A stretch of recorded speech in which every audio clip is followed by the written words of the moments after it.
Let's dive into the life story of the father of the atomic bomb, Julius Robert Oppenheimer. He was born in New York City in 1904 in a family of Jewish immigrants from Germany.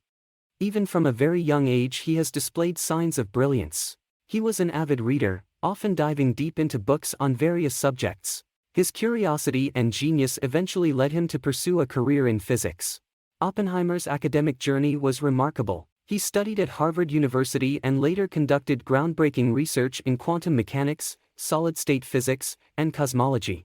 His intellect and charisma soon propelled him to the forefront of the scientific community. Story has it that his lectures were so popular, they would attract not only science students but also students from various disciplines who simply wanted to experience his captivating presentations.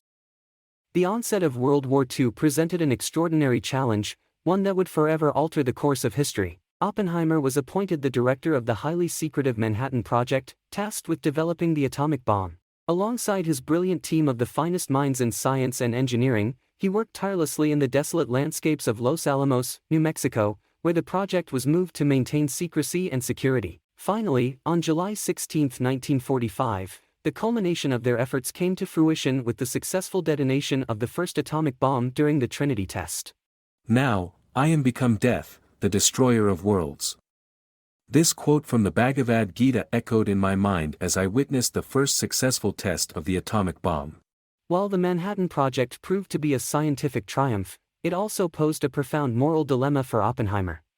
As the destructive power of the atomic bomb became evident, he grappled with the implications of unleashing such a weapon on humanity.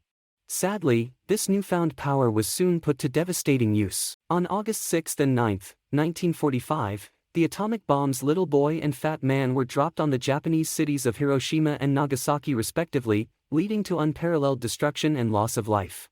After the war, Oppenheimer continued to be a prominent figure in science and academia as well as continued the fight for arms control and solely peaceful use of atomic energy. Here are 4 facts about Oppenheimer you probably didn't know. Oppenheimer's interest in explosions and their effects began at a very young age. As a child, he would conduct experiments with chemicals and set off homemade explosions in his backyard, much to the amazement, and sometimes concern, of his family and neighbors. Little did they know that his youthful curiosity would lead him to become father of the atomic bomb. Despite his brilliance, Oppenheimer was a very open person. He could fluently speak at least 8 languages, including English, French, German, Italian, and Sanskrit.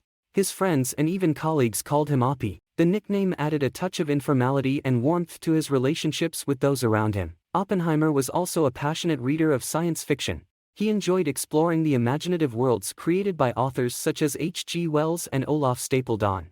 Science fiction fascinated him because it allowed for the exploration of scientific concepts beyond the confines of reality. In particular, one of Oppenheimer's favorite science fiction works was H.G. Wells' The World Set Free, published in 1914. Interestingly, this novel described the idea of atomic bombs and their potential use as devastating weapons long before the real-world development of such technology. The book's portrayal of the long-term consequences of atomic warfare deeply affected Oppenheimer, making him more aware of the importance of responsible scientific discovery and the potential dangers of unchecked technological advancements. Despite his contributions to the war effort and the success of the Manhattan Project, Oppenheimer's security clearance was revoked during the early years of the Cold War. He faced scrutiny and suspicion due to his left-leaning political views and past associations with communist sympathizers. If there is anything we should learn from Oppenheimer's story is that with great discoveries comes great responsibility. Thank you for joining us on this journey into the life of Julius Robert Oppenheimer.